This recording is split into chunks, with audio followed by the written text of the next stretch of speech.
नमस्कार। मोहनलाल सुखाड़िया विश्वविद्यालय के अंतर्गत एमए उत्तरार्ध में सप्तम प्रश्न पत्र के अंतर्गत भाषा विज्ञान आपके कोर्स में रखा गया है, जिसके अंतर्गत आज हम अर्थ विज्ञान पढ़ने जा रहे हैं। सबसे पहले अर्थ विज्ञान का अर्थ और स्वरूप समझाया जा रहा है। जैसा कि नाम से ही स्पष्ट है, अर्थ विज्ञान यानी कि अर्थ का विज्ञान। इसमें भाषा के अर्थ पक्ष का वैज्ञानिक अध्ययन विश्लेषण किया जाता है। अर्थ विज्ञान वर्णनात्मक, संरचनात्मक, ऐतिहासिक, तुलनात्मक इन प्रकारों का हो सकता है। अर्थ विज्ञान को लेकर विद्वानों में मतभेद रहा है। कुछ विद्वान इसे भाषा विज्ञान की एक शाखा मानते हैं, कुछ आधुनिक विद्वान इसे भाषा विज्ञान से अलग मानते हैं। कुछ लोगों के अनुसार ये दर्शन शास्त्र की शाखा है और कुछ लोगों के अनुसार इसका अपना एक स्वतंत्र विज्ञान है। इसमें कोई संदेह नहीं कि अर्थ विज्ञान दर्शन से बहुत अंशों से संबद्ध है और इसका काफी अंश मनोविज्ञान और तर्कशास्त्र की अपेक्षा रखता है, किंतु इसमें संदेह नहीं कि अर्थ भाषा की आत्मा होता है और भाषा विज्ञान जब भाषा का विज्ञान है तो बिना इसके अध्ययन के उसे पूर्ण नहीं कहा जा सकता। इस प्रकार अर्थ विज्ञान निश्चित रूप से भाषा विज्ञान का अविभाज्य अंग है। शब्द के उच्चारण से जिसकी प्रतीति होती है वही उसका अर्थ है, अर्थात अर्थ का कोई दूसरा लक्षण नहीं है। भर्तृहरि ने जो कहा था उसी के अनुसार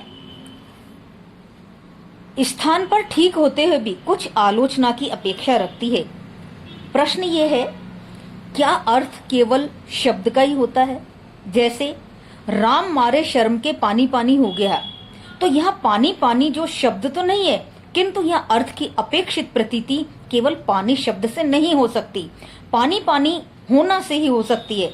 अतः कहा जा सकता है कि किसी भी, हम अर्थ विज्ञान की परिभाषा आपको बता रहे हैं, किसी भी भाषिक इकाई यानी कि वाक्य, वाक्यांश, रूप, शब्द, मुहावरा आदि को किसी भी इंद्रिय, प्रमुखतः कान और आंख से ग्रहण करने पर जो मानसिक प्रतीति होती है वही अर्थ है। अब इस अर्थ प्रतीति दो प्रकार से हो सकती है। पहला तो आत्म अनुभव से। कैसे? स्वयं किसी चीज का अनुभव करके, उदाहरण के लिए चीनी मीठी होती है, इसमें मीठी के अर्थ की प्रतीति स्वयं चीनी चखने से हो जाती है। पानी, गर्मी, धूप के अर्थ की प्रतीति भी इसी प्रकार आत्म अनुभव के द्वारा होती है। पर अनुभव से अनेक क्षेत्र ऐसे होते हैं जहाँ हमारी पहुंच नहीं होती है। उस क्षेत्र से संबद्ध शब्द आदि के अर्थ की प्रतीति के लिए हमें दूसरों के अनुभव और ज्ञान पर निर्भर रहना पड़ता है। जैसे कहते हैं जहर खाने से मर जाते हैं। अब कोई व्यक्ति ऐसा तो नहीं है कि जहर खा के मरने की प्रतीति करेगा, इसलिए वो पर अनुभव के द्वारा ही इस अर्थ को समझ लेता है कि जहर ऐसी चीज है जिसको खाने से मृत्यु हो जाती है।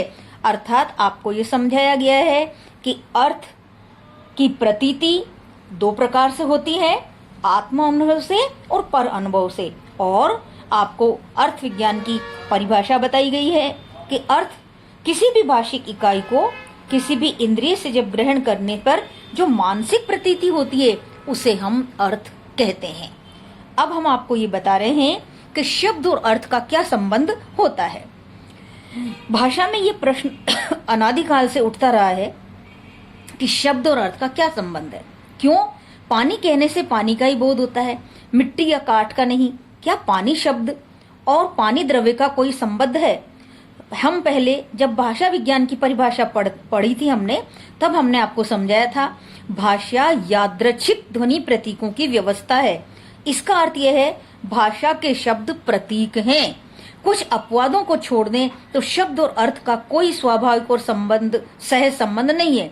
समाज ने यह संबंध मान लिया है। जैसे किसी का नाम राम रख दिया तो हम राम नाम से उसको जानने लग जाते हैं। या हम ये कहें कि समाज ने विभिन्न शब्दों को विभिन्न अर्थों में प्रतीक के रूप में स्वीकार कर लिया है और शब्द विशिष्ट अर्थों के प्रतीक का संकेत है। इसलिए उन शब्दों के प्रयोग से श्रोता उन्हीं अर्थों को ग्रहण करता है। उदाहरण के लिए पानी शब्द को प प्लस आ प्लस न प्लस ई ध्वनियों के समूह को पानी द्रव्य के लिए संकेत या प्रतीक मान लिया है।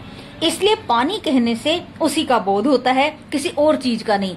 अगर हम पानी का नाम कुछ और रख देते तो शायद हमें उस शब्द से पानी की प्रतीति होने लग जाती। किंतु यदि कल हिंदी भाषी समाज यह निर्णय कर ले कि पानी शब्द किसी और वस्तु का वाचक माना जाएगा, तो कल से पानी शब्द का अर्थ पानी रहकर कुछ और हो जाएगा। जैसे हम जानते हैं बाथरूम, टॉयलेट, क्लोकरूम के अर्थ इसी प्रकार मान लेने से ही बदल गए हैं। भारतीय परंपरा में इसी दृष्टि को ध्यान में रखते हुए शब्द के साथ किसी वस्तु के संबंध स्थापन को संकेत ग्रह कहा गया है। संकेत ग्रह के कारण ही शब्द अर्थ विशिष्ट का बोध कराता है। इस प्रकार शब्द और अर्थ का संबंध यादृच्छिक है। जब हमने भाषा विज्ञान की परिभाषा पढ़ी थी तब भी ये बात पढ़ ली थी कि शब्द और अर्थ का संबंध यादृच्छिक यानी माना हुआ है, बनाया हुआ है, हमारे द्वारा निर्मित किया हुआ है। तो ये शब्द और अर्थ का संबंध होता है। ये प्रश्न आपके एग्जाम में आता है कि शब्द और अर्थ का क्या संबंध होता है। अब आपको आगे पढ़ाया जा रहा है कि अर्थबोध के साधन क्या होते हैं। भारतीय परंपरा के अनुसार अर्थबोध के 8 साधन माने गए हैं। पहला है व्यवहार। व्यवहार अर्थबोध का प्रमुख साधन है। समाज में तरह तरह के व्यवहार से भाषा के अनेक शब्दों के अर्थ का बोध हमें होता है। दूसरा है कोश। अनेक शब्दों का अर्थबोध हमें कोश के द्वारा होता है। कोश के द्वारा हम अज्ञात शब्दों का अर्थ ढूंढते हैं।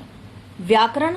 व्याकरण से भी अर्थबोध होता है। उदाहरण के लिए हमें पता है कि मानव का अर्थ क्या है। यह भी पता है हिंदी में ता प्रत्यय लगने से भावबोधक संज्ञा बनने के लिए हम मानवता अर्थ जान जाएंगे। प्रकरण। वाक्य शेष भी इसे कहते हैं। अनेकार्थी शब्दों का विशेष प्रयोग में प्रकरण या संदर्भ से अर्थ ज्ञात होता है। उदाहरण के लिए धातु का व्याकरण में एक अर्थ है, किंतु सामान्यतः सोना चांदी आदि धातुएं हैं। उसी प्रकार गोली एक प्रकरण में बंदूक की गोली भी हो सकती है और दूसरे प्रकरण में वो दवा की गोली भी हो सकती है। तीसरे प्रकरण बच्चों के खेलने की गोली भी हो सकती है। पांचवा है व्याख्या। इसे विवृति भी कहा जाता है। बहुत से शब्दों का अर्थबोध व्याख्या के द्वारा ही कराया जा सकता है, जैसे भाषा विज्ञान का अघोष, दर्शन का विशिष्टवाद, साहित्य शास्त्र का ध्वनि। इन सब की हम व्याख्या करके इनका अर्थ समझ सकते हैं। उपमान। किसी वस्तु के समान वस्तु का अर्थबोध उस वस्तु को उपमान बनाकर कराया जा सकता है। जैसे हम कहते हैं गधे घोड़े से खच्चर, कुत्ते से भेड़िया, गाय से नीलगाय आदि। आप्तवाक्य। महान विद्वान और प्रसिद्ध सिद्ध पहुंचे लोगों के वाक्य भी कभी कभी अर्थबोध कराते हैं।